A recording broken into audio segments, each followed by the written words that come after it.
Assalamualaikum warahmatullahi wabarakatuh. Bismillah, alhamdulillah, nahmadu ya dal jalali wal ikram. Assalatu wassalamu ala asrafil anbiya wal mursalin sayyidina wa maulana Muhammadin wa ala alihi wa sahbihi ajma'in. Amma ba'd.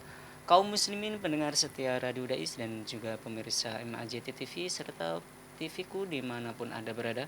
Alhamdulillah di kesempatan yang penuh berkah ini kita masih dijumpakan kembali oleh Allah Subhanahu wa taala di kajian sore dalam keadaan sehat walafiat. Salawat serta salam mari kita aturkan kepada junjungan kita Sayyidina Nabi Muhammad Shallallahu Alaihi Wasallam yang mana kita akan nantikan syafaatnya beliau besok di hari yaumul qiyamah. Mudah-mudahan ya kaum muslimin kita semua mendapatkan syafaat beliau besok di hari yaumul qiyamah. Amin amin ya rabbal alamin. Baik kaum muslimin pendengar setia Radio Day dan juga pemirsa MAJT TV serta TV-ku dimanapun Anda berada. Alhamdulillah di kajian sore kali ini narasumber kita sudah hadir ya di tengah-tengah kita. Beliau Ustadz Mukhlis LC. Untuk itu yuk kita sapa terlebih dahulu. Assalamualaikum Ustadz. Waalaikumsalam warahmatullahi wabarakatuh. Gimana kabarnya Tad? Alhamdulillah. Alhamdulillah lancar ya tadi Tad ya perjalanannya. Sehat-sehat ya Tad ya. Alhamdulillah. Dan kaum muslimin dan serta pemirsa MAJD TV dimanapun Anda berada yang hari ini lagi tidak enak badan ya, yang hari ini lagi tidak fit, mudah-mudahan diberikan kesehatan oleh Allah Subhanahu wa taala. Baik kaum muslimin pendengar serta pemirsa, langsung saja yuk kita simak kajian sore kali ini yaitu tentang kitab fikih kontemporer akan mengusung sebuah tema niat mandinya wanita haid sekaligus junub. Masya Allah, ini tema yang menarik. Mudah-mudahan nanti ya kaum muslimin pendengar dan pemirsa bisa menyimak dengan baik sehingga nanti bisa ditanyakan hal-hal yang perlu ditanyakan melalui WhatsApp-nya Radio Dais di 0821 33670000 atau bisa melalui teleponnya Radio Dais di 0246746352. Untuk itu yuk langsung saja kita simak kajian. Monggo Pak. Bismillahirrahmanirrahim. Alhamdulillahirabbil alamin wa bihi nasta'in ala umuri dunya waddin. Wassalatu wassalamu ala asyrafil anbiya wal mursalin sayyidina maulana Muhammadin wa ala alihi wa ashabihi wa man tabi'ahum bi ihsanin ila yaumiddin. Amma ba'du, para pendengar Radio Dais dimanapun Anda berada, para pemirsa MAJT TV, para pendengar Radio Gaul, pemirsa dan pendengar semuanya entah melalui apa saja, semoga kita semua senantiasa dalam lindungan Allah Subhanahu wa taala. Amin amin. Senantiasa diberi kesehatan oleh Allah, senantiasa dibimbing dalam kebaikan, senantiasa dibimbing dalam mencintai ilmu, mencintai kebaikan. Amin Allahumma amin amin. Pendengar dan pemirsa semuanya, pada sore hari ini kita akan membahas tentang tentang niatnya seorang wanita ketika ada dua hadas besar. Nah, ya mungkin pembahasannya simpel tapi belum pernah dibahas orang. Mungkin contoh misalnya ada seorang wanita, terus ketika dia sudah kumpul sama suaminya, itu kan posisinya jinabat, wajib mandi. Wajib mandi ya. Belum mandi ternyata keluar haid. Nah, itu juga bisa itu. Atau sebaliknya contohnya adalah ada seorang wanita haidnya sudah berhenti. Mungkin dengan ya wanita lebih tahu lah ya. Saya lebih tahu, mungkin darahnya sudah mampet, sudah hilang atau sudah nggak ada bekasnya. Dia belum mandi, tahu-tahu suaminya minta jatah. Nah, habis minta jatah kan berarti posisi dua ya dia. Iya. Habis haid, sudah selesai haid tapi dia belum mandi, masih malas misalnya. Pagi mungkin pagi selesai haidnya. Duhur jam 1 belum sholat duhur, malah suaminya minta jatah misalnya. Posisi kan dua dia, wajib mandi jinabat dan juga wajib mandi haid. Nah, itu juga beberapa. Atau mungkin misalnya ada 3 mungkin ya. Contoh misalnya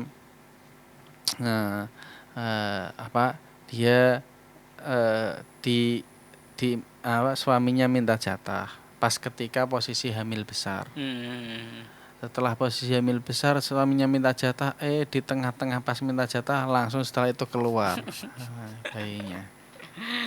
bayinya keluar. Setelah itu kan setelah keluar kan pasti otomatis juga ada darah nifas. Jadi ada 3 dia. Bar dikumpuli garwane, terus ternyata bariku lahiran, berlahiran nyambung nifas. Nifas.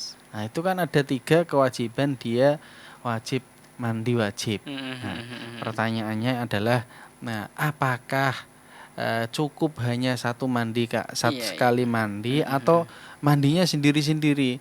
Mandi karena selesai haid nanti selesai, setelah itu mandi jinabat juga mandi lagi, atau bagaimana? Nah, maka di sini sebenarnya mungkin pembahasannya ya simpel, tapi itulah syariat Islam. Syariat Islam, dan itu pun yang dipertanyakan mungkin. Oh iya ya, kalau begitu bagaimana hukumnya atau bagaimana niatnya mandinya?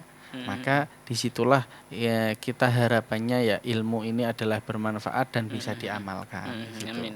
Nah, jadi walaupun ini ya sebenarnya enggak terbersit di pikiran panjenengan atau mungkin dadak ustaz yang golek aneh-aneh Mas permasalahan jenenge wae Baksul Masail ya. Golek-golek masalah kan. Betul. Bakso kan golek, masail masalah-masalah. Ya sebenarnya ya tugasnya Baksul Masail yaitu mencari masalah dan untuk dibahas maksudnya. Nah, ini kita juga karena ini fikih kontemporer ya. Yang semi-semi mungkin di masyarakat berjalan tapi mungkin belum sudah dijawab atau belum disosialisasikan atau belum diutarakan atau kita ya sifatnya adalah saling mudzakarah.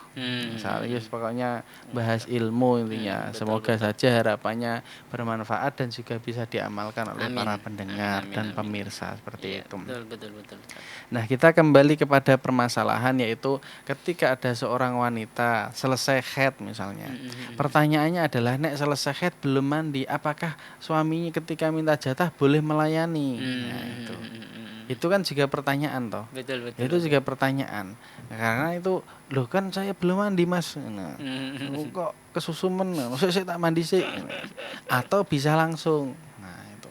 Kalau dalam kitab itu sebenarnya boleh langsung. Boleh langsung. Jadi orang-orang yang wanita yang wanita yang haid itu diharamkan 10 perkara. Di antaranya adalah berkumpul, yaitu al-istimta baina surrah wa rukbah, berkumpul antara atau bersenang-senang antara pusar dan dengkul.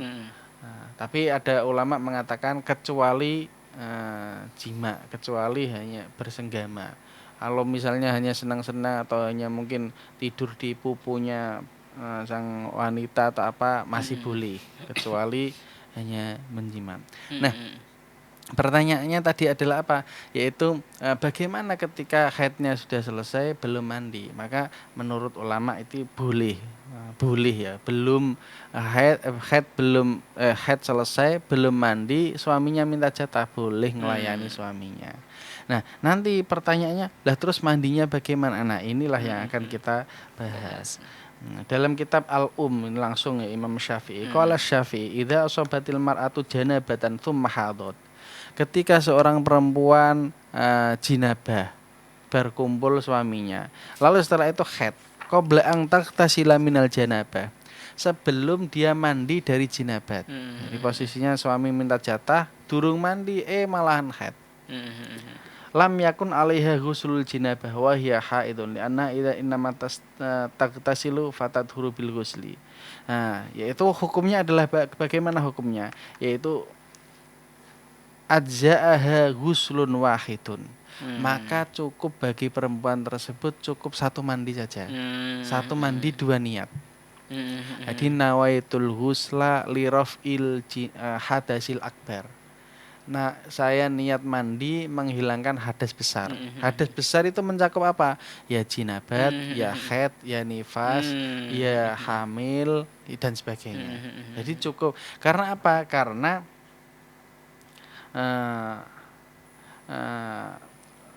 Karena apa? Lawih wahya aujaah ghuslun wahidul lidzalik. Wa kadza lawih tamalat wahya haidun.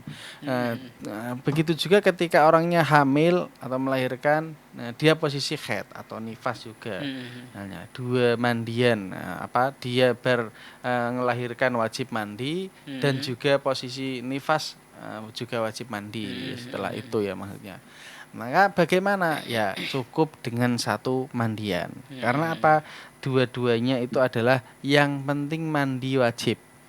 Bukan permasalahan, bukan per sebabnya. Contoh sebab haji nabah mandi satu, terus haid mandi satu, bukan. Tapi yang penting mandi wajib, walaupun niatnya 2 atau 3. Itu bagi perempuan. Jadi ajza'ahu ghuslun wahidun. Nah, cukup baginya perempuan adalah wajib mandi 1 kali saja. Dalam kitab Al-Asbah wan Nadhair itu ada kaidah. Kaidah yang ke-9, idza stama'a amrani min jinsin wahidin. Ketika kumpul 2 perkara dari satu jenis. 2 sesuatu dari satu jenis. Walam yakhtalif maksuduhuma, dan tidak beda maksudnya, tujuannya. Maka dakhala ahaduhuma fil akhari ghaliban. Maka satu ya masuk ke yang lain. Secara golibnya langsung. Contohnya apa? Min furu'i dzalika. Contoh dari kaidah tersebut adalah ketika kumpul hadas dan jinabat atau hadas besar dan jinabat, maka kafal ghuslu alal madhab. Maka cukup hanya satu mandian menurut madhab. Menurut madhab berarti ada pendapat yang harus mandi satu-satu. Nah, ini kan memberatkan juga. Berhaid mandi gurung sampai garing digeret suami ini kan ya berat juga, Bos. Nah itu. Jadi ya nanti ngelayani suami kalian mandinya mandi sekali ya, seperti itu. Betul. Terus dalam kitab Tuhfatul Muhtaj, Syekh Ibnu Hajar Al-Haytami, beliau mengatakan walawistama 'alal mar'ah ghuslu haidin wa janabatin kafat niyatu ahadihima qat'an, kata beliau ini.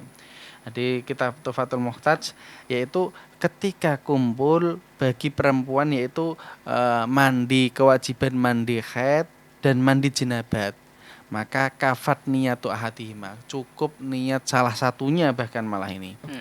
Jadi ketika tadi kasusnya perempuan itu wajib mandi haid karena selesai dan setelah itu suaminya minta jatah berarti wajib mandi jinabat. Menurut Imam Ibnu Hajar itu cukup mandi salah satu saja niatnya, enggak dua-duanya. Kalau yang tadi saya bacakan di awal kan kita niatnya umum, nawaitul ghusla li raf'il hadasil akbar.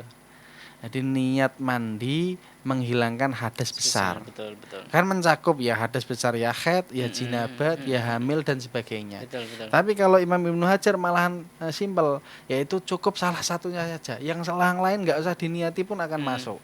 Misalnya dua-duanya wajib mandi haid dan wajib mandi junub. Ya, nawaitul ghusla li raf'il hadasil junubi misalnya. Nah, itu sudah cukup. Nanti hadas haidnya pun otomatis akan masuk. Itu menurut beliau. Jadi pada intinya ya cukup niat sekali untuk beberapa mandian. Dan juga kita juga membahas yaitu hukumnya perempuan ketika selesai haid, apakah boleh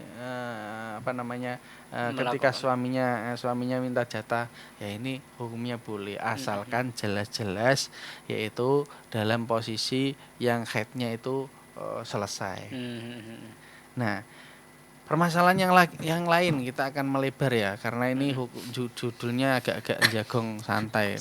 Contoh misalnya, bagaimana toh solusinya Ustadz ketika saya posisi haid, tapi suami itu kan ya ada hasrat kepingin. Nah itu apa yang harus saya lakukan Ustadz? Apakah ya berkumpul kan katanya berkumpul nggak boleh. Lalu bagaimana?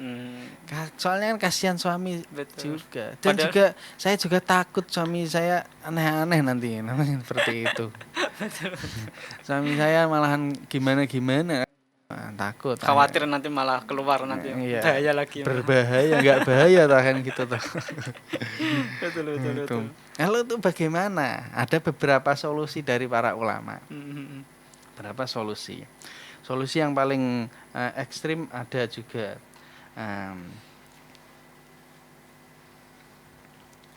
Yaitu solusinya adalah walau ta'aradu alaihil wat'u fil haidi wal istimna, yaitu ketika bertentangan baginya, yaitu pengen wati, pengen kumpul tapi anak ada haid, maka bagaimana? Apakah istri boleh memuaskan suami melalui jalur tangan mungkin dan sebagainya? Awal istimna biyadihi, ya, yaitu istimna dengan tangannya. Falladhi yadhar annahu yuqaddamul istimna. Apakah ini ada dua ya jalurnya? Apakah saya nerjang haid, posisi tetap tak masuk ke dalam posisi haid, atau menggunakan tangan? Nah itu. Nah ini falladhi yadhar annahu, maka yang didahulukan adalah istimna dengan tangan. Karena kenapa? Karena jelas-jelas yaitu yang dalam posisi haid itu istimna haram, jelas. Itu jelas haramnya. Adapun dengan posisi tangan itu ada madhab selain Syafi'i yang memperbolehkan. Jadi masih ada perbedaan madhab yang memperbolehkan dalam kondisi tertentu seperti ini. Nah kan posisi istri galau juga, ini gimana suami saya dan sebagainya. Ini ada solusi. Bahkan misalnya kok tidak sampai kok takut zina misalnya, takut ya itu tadi aneh-aneh dan sebagainya. Wa mahallu hurmatihi idza lam yakhaf az-zina fa in khafahu wa ta'ayyana al-wat'u fil haidhi tariqan. Kok sangat takut dan jalan yang paling bisa untuk menyelamatkan dari biar tidak demikian adalah berkumpul di waktu haid misalnya. Wis gak ono dalan liyane, pokoke nerjang. Maka ya ini ketika ini boleh, jadi boleh dalam keadaan darurat, tapi ya ini sebenarnya suaminya juga harus perasaan kan ya lagi haid ya. Ya kalau enggak ya puasa kayak atau gimana, atau santai dulu atau gimana, kan ya sudah kodratnya perempuan. Tapi kalau sudah sangat-sangat tidak tertolakkan kecuali dengan demikian, maka boleh dalam keadaan darurat ini berarti. Suami ini ra iso nahan, nggo tangan enggak cukup, atau nggawa apa enggak cukup, ditempelnya enggak cukup dan sebagainya, maka boleh. Tapi ini sangat darurat. Ya solusi terakhir. Itu hukumnya boleh, halal atau ya boleh kan menjadi halal akhirnya. Yang awalnya haram. Karena kan lidururah. Al-masyaqqatu tajlibu taisir. Itu kalau bahasa kaidah usul fikihnya.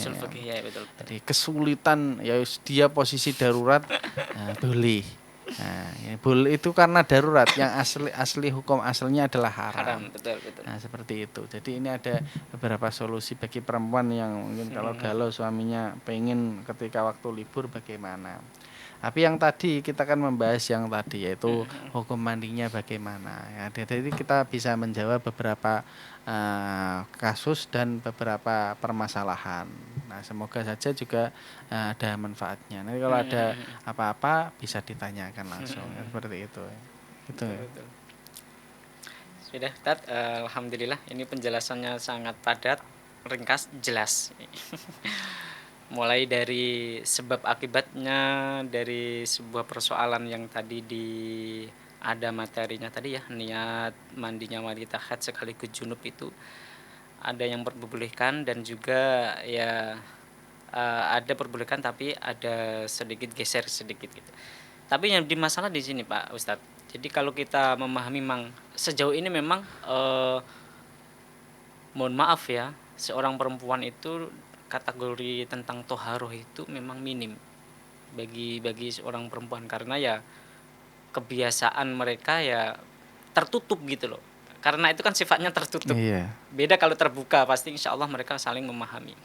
Nah ini tadi sudah disebutkan, sudah dijawab Pak Ustadz, yang mengakibatkan kenapa sih hubungan suami istri di waktu haid itu kok tidak boleh, ilatnya apa itu? Ya. Gimana itu Pak Ustadz? Ya, Kan Itu mohon maaf itu biasanya ditanyakan oleh mohon maaf antara kedua pasangan itu loh, kenapa nggak boleh kan gitu. Padahal kan kita sama-sama menikmati gitu. Yang rusak apanya kan? Semisal seperti itu. iya. Ya inilah indahnya Islam, Mas. Islam itu walaupun apa namanya, walaupun hal-hal yang kotor, tapi kan yang membahayakan badan dan sebagainya itu diharamkan. Nah, ilatnya adalah apa? Ilatnya adalah hal itu menyebabkan penyakit. Sama seperti Ini iya betul betul. lubang belakang. Betul betul betul. Jadi kalau dalam ayat Al-Qur'annya adalah eh, yaitu datangilah istrimu dengan cara apa saja kecuali cara belakang. Cara bahasanya kecuali dubur. Lah itu jelas nggak boleh. Kenapa ilatnya? Lah itu tempat kotor Betul dan betul. sebagainya Betul betul. pastinya akan menyebabkan penyakit. Nah, begitu juga ketika perempuan ketika haid. Jelas-jelas itu dia lagi mengeluarkan kotoran dan sebagainya, kok malah dimasukkan. Nah, ini Islam itu sebenarnya sayang dengan umatnya. Sayang dengan umatnya. Kalau kita nggak nyadari ngapa sih kene pengen kok padahal yo ngene dhewe dan sebagainya. Itulah Islam. Walaupun misalnya ya Islam itu dalam Islam hukumnya belepotan najis itu haram. Padahal ya kita bebas berekspresi dengan ekspresinya kita Betul. masing-masing. Tapi hukumnya yang melepoti najis apa haram. Kenapa? Itu hal yang kotor dan membahayakan badan dan sebagainya. Betul betul Jadi betul. kalau dalam Al-Qur'an kan wala tulqu biaidikum ilat tahluka. Jangan kamu datangkan dirimu dalam kerusakan. Dalam kerusakan itu enggak boleh. Padahal dia ya bebas berekspresi. Tapi sesuatu yang membahayakan dirinya itu enggak boleh dalam Islam. Haram hukumnya. Ya seperti itu. Ya termasuk ya ini lagi jelas-jelas mengeluarkan kotoran tidak dimasuki. Begitu juga sing sangat jelas adalah apa? Yaitu melalui lubang belakang. Itu sangat tidak diperbolehkan. Sing lubang depan halal tidak ngomong lubang belakang. Walaupun dalam keadaan haid tetap nggak boleh lubang belakang. Makanya tadi kan kita membahas solusi bagaimana seorang istri dapat memuaskan suami dikala haid. Kan seperti itu. Betul betul. Agar tidak apa keluar jalurnya, yaitu masih ada jalan yang haram, yaitu apa? Ya memasukkan ke situ atau ke lubang belakang. Nah itu. Jadi itu hikmahnya adalah karena membahayakan. Nah dan ini siapa yang paling jelas dalam hukum ini yang tahu? Ya para dokter. Pastinya akan dia tahu. Oh ini akan menyebabkan marat ini, betul, menyebabkan penyakit ini dan sebagainya. Nah itu adalah Islam indahnya seperti Indahnya itu. Islam. Ya seperti itu ya kaum muslimin, jadi kita mudah-mudahan tahu semuanya berkaitan dengan kebersihan yang ada di dalam seorang istri ya. Mungkin nanti kalau semisal seorang suami sudah mengetahui segala tentang persoalan hukum taharah yang ada semisal kayak tadi ya, tentang ternyata hubungan haid itu antara suami istri boleh, akan tetapi ada batasannya yang tidak boleh. Tetap boleh tapi ada batasannya. Nah mungkin itu bisa dikaji nanti ya para pendengar dan pemirsa. Baik Ustadz, ada lagi Pak Ustadz. Terus waktu untuk mandi bolehkah ditunda karena sebab kedinginan? Setelah melakukan hubungan tadi, wah nantilah karena dingin ini. Ya. Ataukah mungkin seketika langsung masak dulu air yang hangat biar tidak dingin lah, itu gimana Pak? Ya jadi dalam Islam itu ya walaupun tadi ya nggak boleh dalam keadaan posisi najis dan sebagainya, itu kan dia juga posisi kotor lah, kotornya tubuh lah. Tapi ada yaitu apa? Tidak ada kewajiban baginya kecuali meh sholat. Contoh misalnya berhubungannya sholat subuh, terus dia nggak langsung mandi, boleh nggak langsung mandi, sampai kapan? Ya sampai nanti mau sholat duhur, karena dia nggak ada kewajiban yang lain. Posisi ya intinya di dalam ketika dia janabah nggak boleh juga baca Al-Quran, menyentuh mushaf, posisi sholat duha, apa kan nggak boleh. Kalau dia nggak pengen melakukan itu semua, ya berarti pas ketika duhurnya, karena duhurnya adalah sholat wajib. Nah itu, jadi intinya boleh, yaitu tidak langsung wajib mandi setelah berhubungan atau tadi ya setelah haidnya putus langsung mandi misalnya, boleh. Nah, kapan-kapan menjadi wajib, yaitu idza tasa'al amru dhoko, ketika wis dikasih leluasan ya akan ada saatnya jadi mepet, yaitu ketika apa, ketika datang waktunya sholat. Nah, kewajiban sholat maka dia menjadi wajib mandi. Karena apa? Karena takut sholatnya ketinggalan. Nah, padahal sudah kalau dalam kaidah usul fikih kan idza dzaqal amru itasa'a. Tapi ini enggak kebalik, idza tasa'al amru ya jadi dzoko. Kapan-kapan nanti akan jadi dzoko. Kadang kapan-kapan jadi sempit. Yang sudah dilonggarkan menjadi sempit dan menjadi wajib. Yang aslinya enggak wajib dipercepat, tapi kok ketika datang sholat waktu kok dia belum sholat, maka menjadi dzoko, menjadi malah wajib. Nah, ketika itu seperti itu. Intinya boleh tidak langsung mandi, kecuali datangnya waktu sholat. Contoh misalnya kok berhubungan sebelum subuh, ya subuh ya harus mandi, harus cepat. Karena apa? Takut ketinggalan sholat subuh. Makanya juga harus memanajemen waktu. Manajemen waktu cara berhubungan ya. Baik Ustadz, kita akan reaksi sejenak sambil menunggu dari beberapa penanya pendengar setia Radio Dais atau pemirsa MAJT TV serta TVku dimanapun Anda berada. Kita akan break sejenak setelah satu nada berikut ini.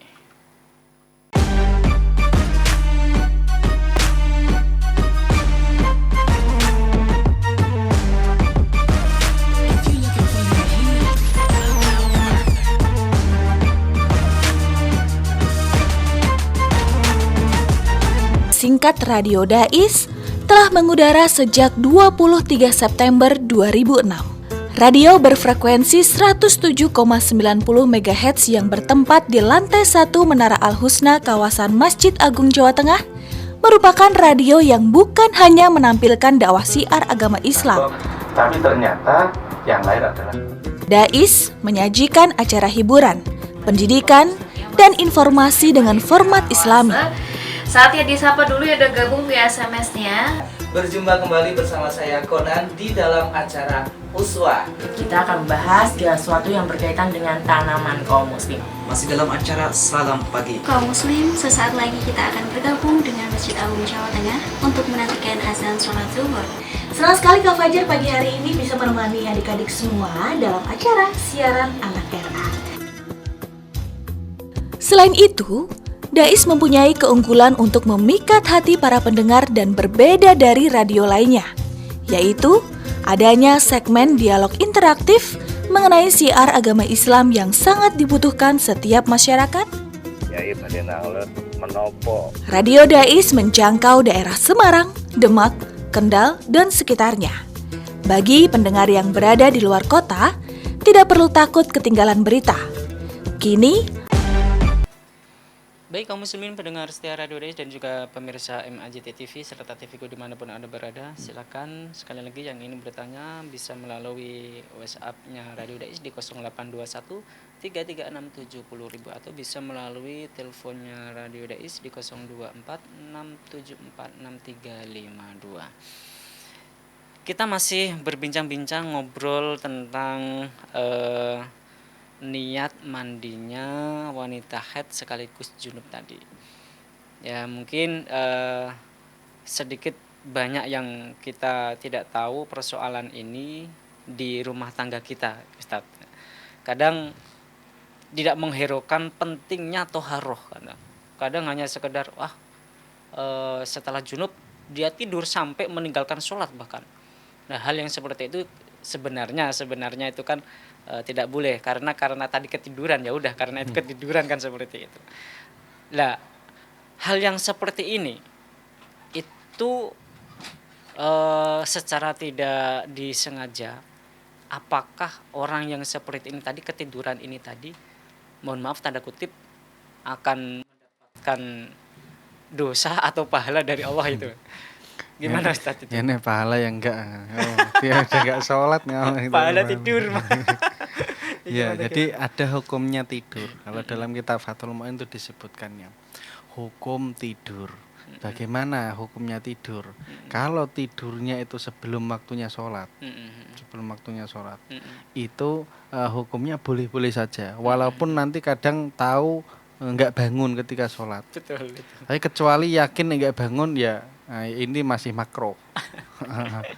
Nah, tapi kalau setelah waktu waktunya sholat kok dia tidur, beda ya. Tadi sebelum masuk waktunya sholat dia Sebelum tidur. masuk sholat dia tidur. Walaupun terkadang nanti kayak jablas saking ngantuke, atau maka boleh dan enggak hukum haram dan enggak haram tidur, tetap boleh tidur.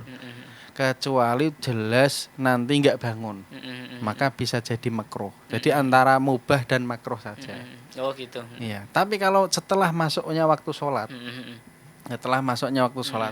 nah, dan dia nanti kok wis bar duhur, gurung sholat, biasanya setengah siji kan ngantuk-ngantuk biasanya.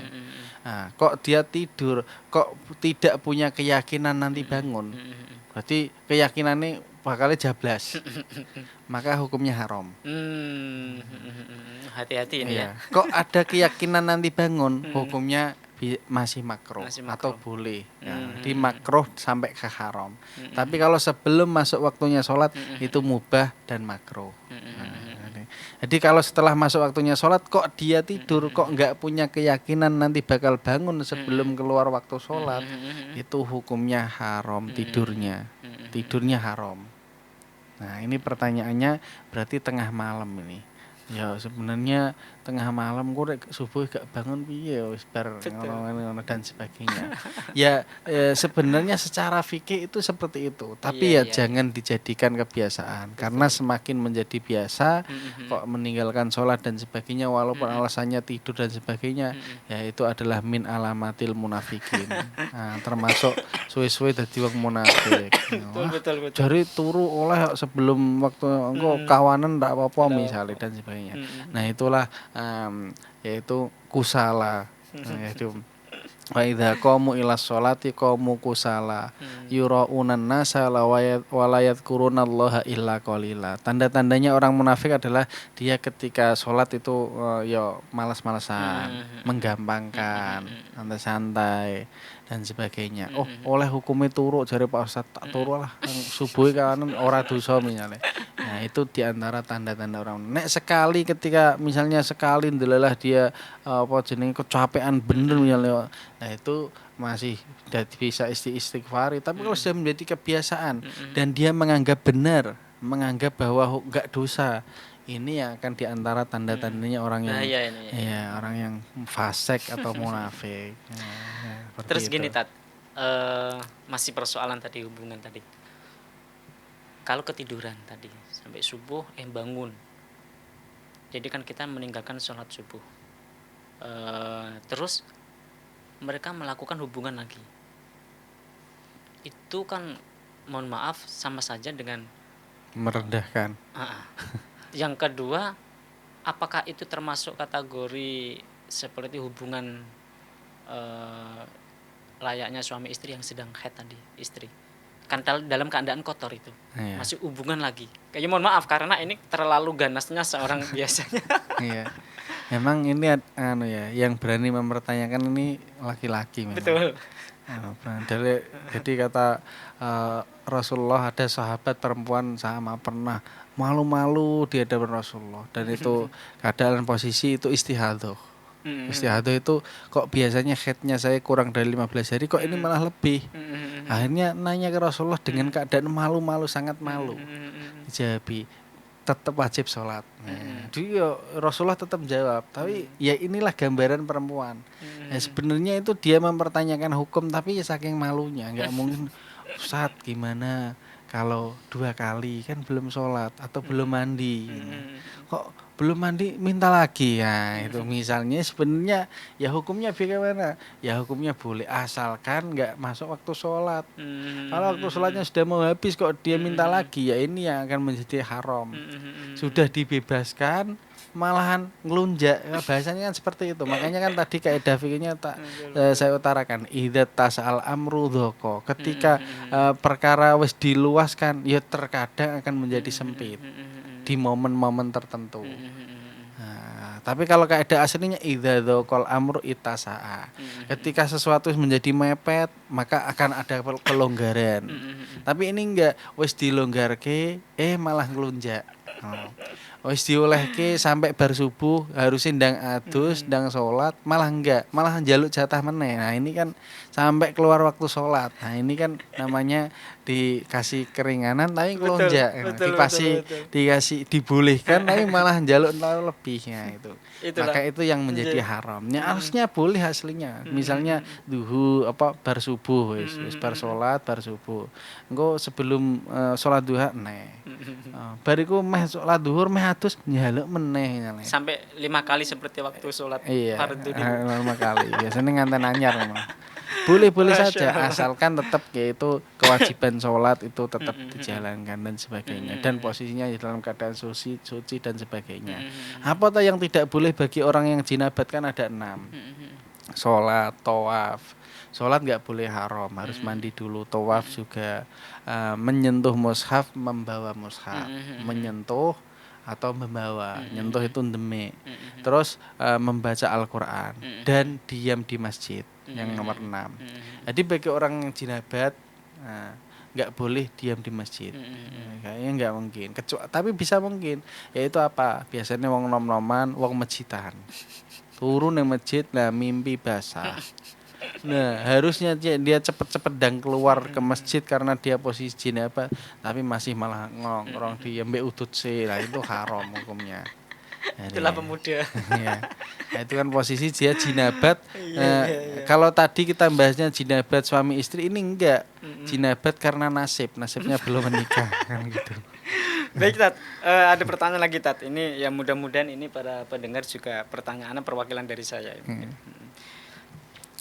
Persoalan tadi tentang jima, sekarang tentang mandi yang berkaitan dengan tema.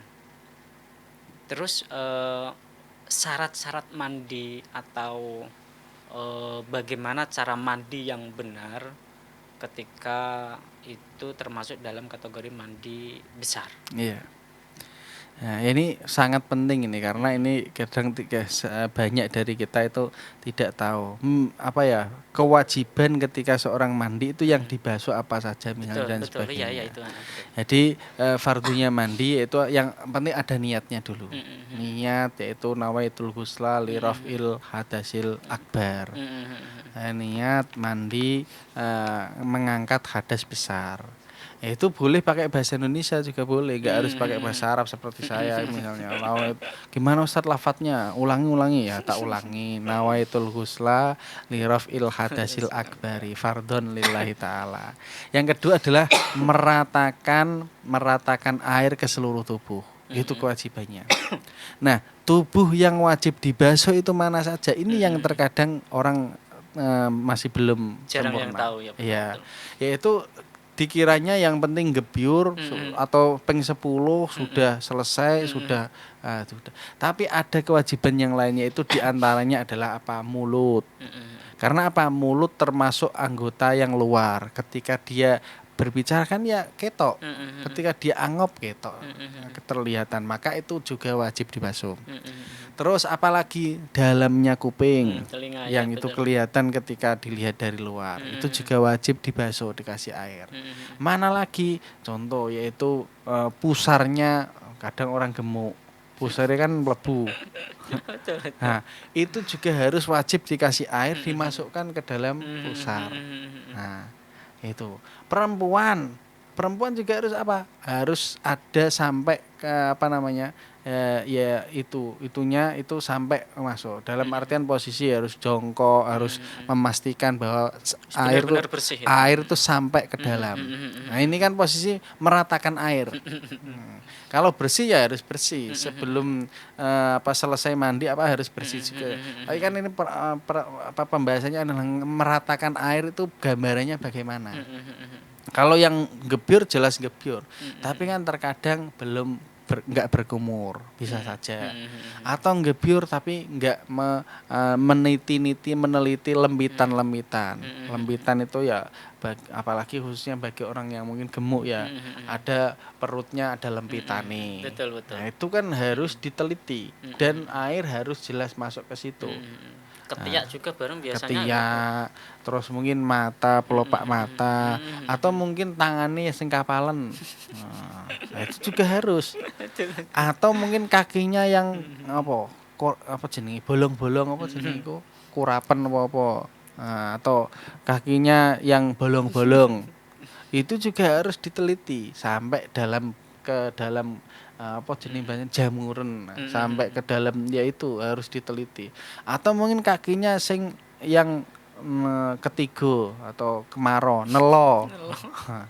Itu juga harus diteliti. Nah, kalau cuman gebyur tok itu semua orang bisa, tapi juga harus meneliti, yaitu yang terlihat ini, pelopak mata, kuping, mulut harus berkumur, pusar harus diteliti, lembitan mungkin ketiak dan sebagainya. Itu dilakukan sebelum kita melakukan dari atas ke bawah airnya itu, ataukah sebelum kita melakukan air yang kita keluarkan itu dari atas ke bawah?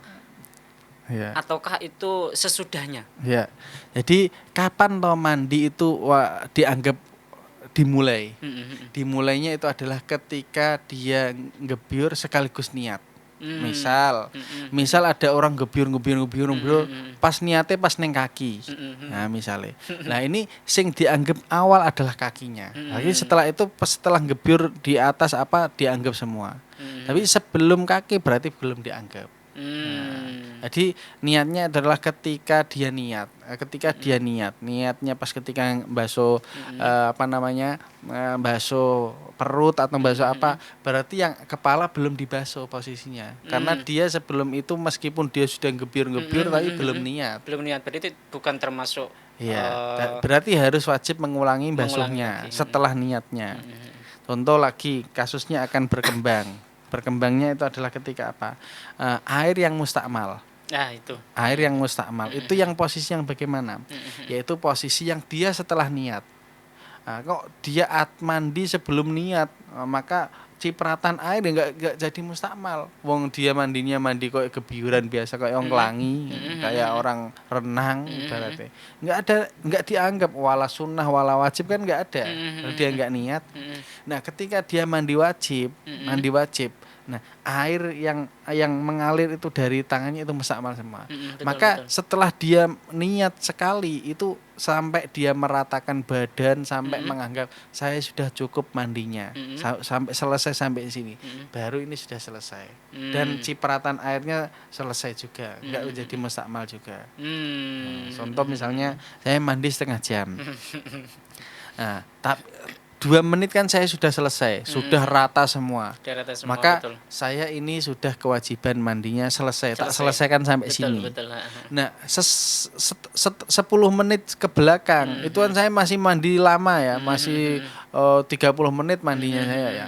Itu sudah enggak dianggap mustakmal lagi kalau misalnya terciprat air sedikit dan sebagainya. Karena yang menjadi mustakmal dan tidaknya itu di mandi wajib yang tadi. Ya. Kapan mulainya mandi wajib? Di waktu dia ngebyur dan niat. Betul. Nah, sampai selesai rata semua tubuh. Kalau sudah selesai rata dan sebagainya, dia sudah merasa mencukupi, saya cukup dengan mandi wajib, saya sudah rata semua, selesai. Nah, setelah itu hanya mandi-mandi biasa, mandi gebyuran dan sebagainya. Nah, ini memang hukum yang mungkin ringan tapi di sini berlaku di masyarakat dan mungkin banyak bertanya-tanya. Maka di sini harapannya semoga ilmunya yang mungkin disampaikan pada sore hari ini bisa bermanfaat dan mungkin membawa pencerahan bagi semua yang mungkin malu bertanya dan sebagainya. Karena sifatnya itu rahasia sebenarnya. Iya. Rahasia. Baik kaum muslimin, kita sudah di penghujung acara. Untuk itu kami minta doanya, berkahnya di kajian sore kali ini. Mudah-mudahan kajian sore kali ini menjadi kajian yang berkah dan manfaat untuk kita semua. Monggo Ustaz. Ya, Bismillahirrahmanirrahim. Allahumma shalli wa sallim ala sayyidina Muhammad wa ala sayyidina Muhammad. Allahumma anfa'na bima 'allamtana wa 'allimna ma yanfa'una wa zidna uluman. Allahumma nawwir qulubana bi nuri hidayatika kama nawwartal arda bi nuri syamsik. Rabbana atina fid dunya hasanah fil akhirati hasanah wa qina adzabannar. Sallallahu ala sayyidina Muhammadin walhamdulillahi rabbil alamin. Kaum muslimin pendengar setia Radio Dais dan juga pemirsa Imaji TV dimanapun Anda berada, kajian sore kali ini sudah selesai. Untuk itu mari kita baca hamdalah bersama. Alhamdulillahirabbil alamin. Untuk itu Faiz undur diri dari ruang dengar Anda. Assalamualaikum warahmatullahi wabarakatuh.